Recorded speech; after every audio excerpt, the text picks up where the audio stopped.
Hi, Hanumantha Shriram ಮತ್ತು ರಾವಣನ ಎತ್ತರ ಎಷ್ಟು ಇತ್ತು ಅಂತ ಗೊತ್ತಾ? ಮತ್ತೆ ಸತ್ಯಯುಗ, ತ್ರೇತಾಯುಗ, ದ್ವಾಪರ ಯುಗ ಆಗಿನ ಕಾಲದಲ್ಲಿ ಜನರು ಹೇಗೆ ಇದ್ರು? ಅವರು ಕೂಡ ನಮ್ಮ ಹಾಗೆ ಇದ್ರಾ? ಇನ್ನು ಅವರ ಬಣ್ಣ ಹೇಗಿತ್ತು? ರಾಮಾಯಣ ಮಹಾಭಾರತದಲ್ಲಿದ್ದ ವೀರರು, ಶೂರರು ಮತ್ತೆ ಮಹಾಪುರುಷರು ಎಷ್ಟು ಎತ್ತರ ಇದ್ರು ಎಂಬ ಪ್ರಶ್ನೆ ನಿಮಗೆ ಬಂದಿರುತ್ತೆ. ಅದಕ್ಕೆ ಉತ್ತರ ಈ ವಿಡಿಯೋದಲ್ಲಿ ನೋಡೋಣ. ಅದಕ್ಕಿಂತ ಮುಂಚೆ ದಯವಿಟ್ಟು 1K ಸಬ್ಸ್ಕ್ರೈಬರ್ಸ್ನ ಕಂಪ್ಲೀಟ್ ಮಾಡಿ. ಹಾಗೆ ವಿಡಿಯೋ ಇಷ್ಟ ಆದರೆ ವಿಡಿಯೋ ಒಂದು ಲೈಕ್ ಮಾಡಿ.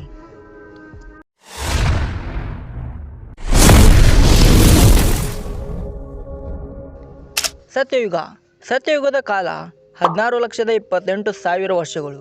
ಆ ಕಾಲದಲ್ಲಿ ಒಬ್ಬ ವ್ಯಕ್ತಿ 1 ಲಕ್ಷ ವರ್ಷಗಳ ಕಾಲ ಬದುಕುತ್ತಿದ್ದ. ಮತ್ತೆ ಅವರಿಗೆ ಇಚ್ಛಾಮರಣವನ್ನು ಪಡೆಯುವ ಶಕ್ತಿ ಕೂಡ ಇತ್ತು.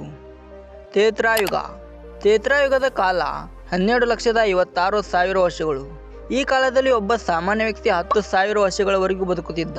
ಇನ್ನು ದ್ವಾಪರ ಯುಗದ ಕಾಲ 8 ಲಕ್ಷ ವರ್ಷಗಳು. ಈ ಕಾಲದಲ್ಲಿ ಒಬ್ಬ ಸಾಮಾನ್ಯ ವ್ಯಕ್ತಿ 1000 ವರ್ಷಗಳ ಕಾಲ ಬದುಕುತ್ತಿದ್ದ. ಈಗಿನ ಕಲಿಯುಗದ ಕಾಲಾವಧಿ 4,32,000 ವರ್ಷಗಳು. ಮತ್ತು ಈ ಕಾಲದಲ್ಲಿ ಒಬ್ಬ ಸಾಮಾನ್ಯ ವ್ಯಕ್ತಿ 100 ವರ್ಷಗಳ ಕಾಲನೂ ಬದುಕುತ್ತಿಲ್ಲ. ಪ್ರಸ್ತುತ ಈ ಕಲಿಯುಗ ಕಾಲದಲ್ಲಿ ಒಬ್ಬ ವ್ಯಕ್ತಿ 6 ಅಡಿ ಎತ್ತರವಿದ್ದರೆ ಲಂಬು ಎಂದು ಅಪಹಾಸ್ಯ ಮಾಡ್ತೇವೆ. ಇವನು ಯಾರೋ ಎಷ್ಟು ಉದ್ದ ಬೆಳೆದಿದ್ದಾನೆ ಎಂದು ತಮಾಷೆ ಮಾಡ್ತೇವೆ. ಆದರೆ ಪೂರ್ವಯುಗದಲ್ಲಿ ಮನುಷ್ಯರು ಎಷ್ಟು ಅಡಿ ಎತ್ತರವಿದ್ರು ಅನ್ನೋದನ್ನು ಕೇಳಿದರೆ ನೀವು ಶಾಕ್ ಆಗ್ತೀರಾ. ಹೌದು, ಸತ್ಯುಗದಲ್ಲಿ ಒಬ್ಬ ಮನುಷ್ಯನು 32 ಅಡಿ ಎತ್ತರವಿದ್ರು ಎಂದು ನಮ್ಮ ಪುರಾಣಗಳಲ್ಲಿ ಹೇಳಲಾಗುತ್ತದೆ. ಇನ್ನು ತ್ರೇತಾಯುಗದಲ್ಲಿ 21 ಅಡಿಗಳಷ್ಟು ಎತ್ತರವಿದ್ರಂತೆ. ಇನ್ನು ದ್ವಾಪರಯುಗದಲ್ಲಿ ಮನುಷ್ಯನ ಎತ್ತರ 11 ಅಡಿ.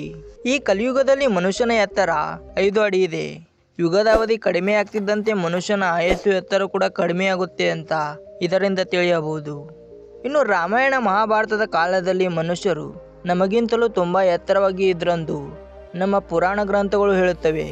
ಮಹಾಭಾರತದಲ್ಲಿ ಭೀಷ್ಮನು ಇಚ್ಛಾಮರಣವನ್ನು ಹೊಂದಿದವನು ಮತ್ತು ದೃಢವಾದ ದೇಹವನ್ನು ಹೊಂದಿದವನು. ಇವರ ಎತ್ತರ 8 ಅಡಿ. ಪಾಂಡವರ ಗುರುವಾದ ಕೃಪಾಚಾರ್ಯರ ಎತ್ತರ 7 ಅಡಿಗಳು.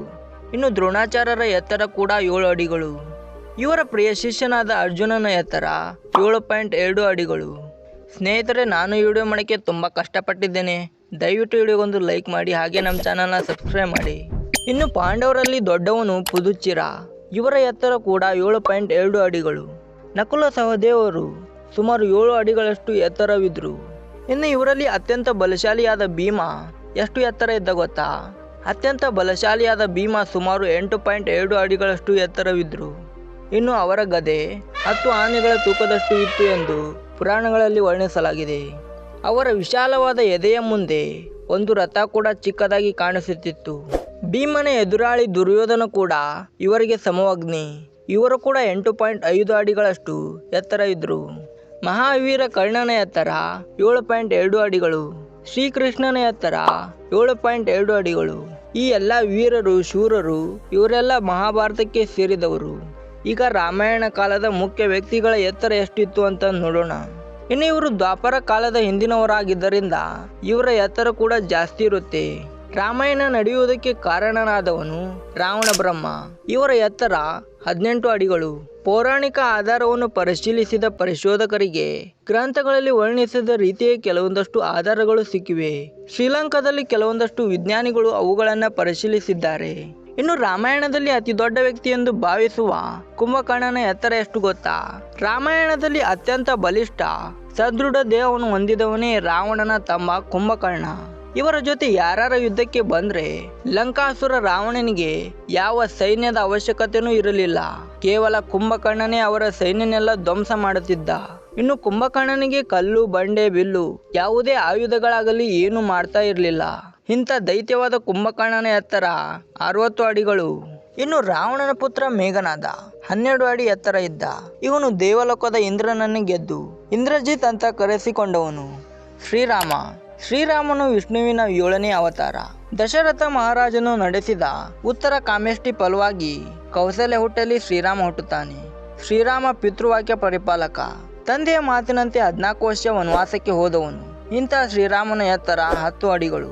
ಹಾಗೆ ಶ್ರೀರಾಮನ ತಮ್ಮ ಲಕ್ಷ್ಮಣನ್ ಕೂಡ 10 ಅಡಿ ಎತ್ತರ ಇದ್ದ ಎಂದು ಪುರಾಣ ಗ್ರಂಥಗಳು ಹೇಳುತ್ತವೆ. ಇನ್ನು ಶ್ರೀರಾಮನಲ್ಲಿನ ಎಲ್ಲ ಲಕ್ಷಣಗಳು ಕೂಡ ಲಕ್ಷ್ಮಣನಲ್ಲಿದ್ದವು. ಹಾಗೆ ರಾಮನ ಜೊತೆ 14 ವರ್ಷ ವನವಾಸವನ್ನು ಮಾಡಿ ರಾವಣನ ವಿರುದ್ಧ ಸಾಕಷ್ಟು ಯುದ್ಧಗಳನ್ನು ಮಾಡಿ ಒಮ್ಮೆ ಯುದ್ಧದಲ್ಲಿ ತನ್ನ ಪ್ರಾಣವನ್ನು ಕಳೆದುಕೊಳ್ಳುತ್ತಾನೆ. ಆಗ ಹನುಮಂತ ಸಂಜೀವಿನಿ ಪರ್ವತವನ್ನು ಹೊತ್ತು ತಂದು ಲಕ್ಷ್ಮಣನ ಪ್ರಾಣವನ್ನು ಕಾಪಾಡ್ತಾನೆ. ಇಂಥ ವೀರಾದಿವೀರ ಹನುಮಂತನ ಎತ್ತರವನ್ನು ಹೇಳೋದು ಕಷ್ಟ. ಏಕೆಂದರೆ ಹನುಮಂತ ತನ್ನ ದೇಹವನ್ನು ದೊಡ್ಡದಾಗಿ ಮತ್ತೆ ಚಿಕ್ಕದಾಗಿ ಮಾಡಿಕೊಳ್ಳುವ ಶಕ್ತಿಯನ್ನು ಹೊಂದಿದವನು. ಇದರಿಂದ ಹನುಮಂತನ ಎತ್ತರವನ್ನು ಹೇಳೋದಕ್ಕೆ ಆಗೋದಿಲ್ಲ. ಇನ್ನು ವಾಲಿ 18 ಅಡಿ ಎತ್ತರವಿದ್ದ. ಹಾಗೆ ವಾಲಿ ಸಹೋದರ ಸುಗ್ರೀವನ ಎತ್ತರ 15 ಅಡಿಗಳು ಮತ್ತೆ ವಾಲಿಕುಮಾರ ಅಂಗದ 12 ಅಡಿ ಎತ್ತರವಿದ್ದ. ರಾಮಾಯಣ ಮಹಾಭಾರತದ ಕಾಲದಲ್ಲಿದ್ದ ಮಹಾವೀರ ಪರಶುರಾಮ 12 ಅಡಿ ಎತ್ತರವಿದ್ದರು. ರಾಮಾಯಣ ಮಹಾಭಾರತ ಕಾಲದಲ್ಲಿದ್ದ ವೀರರ ಎತ್ತರ ಬಗ್ಗೆ ಪುರಾಣ ಗ್ರಂಥಗಳಲ್ಲಿ ಈ ರೀತಿ ವಿವರಿಸಿದ್ದಾರೆ.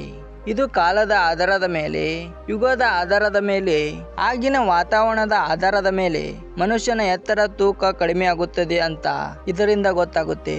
ನೋಡಿದ್ರಲ್ಲ ನಮ್ಮ ರಾಮಾಯಣ ಮಹಾಭಾರತದ ಮಹಾನ್ ಶಕ್ತಿಶಾಲಿ ಮತ್ತು ಮಹಾಪುರುಷರುಗಳ ಎತ್ತರ ಎಷ್ಟಿತ್ತು ಅಂತ. ಈ ವಿಡಿಯೋ ಇಷ್ಟ ಆಗಿದ್ರೆ ದಯವಿಟ್ಟು ವಿಡಿಯೋ ಒಂದು ಲೈಕ್ ಮಾಡಿ, ಹಾಗೆ ಚಾನಲ್ನ ಸಬ್ಸ್ಕ್ರೈಬ್ ಮಾಡಿ.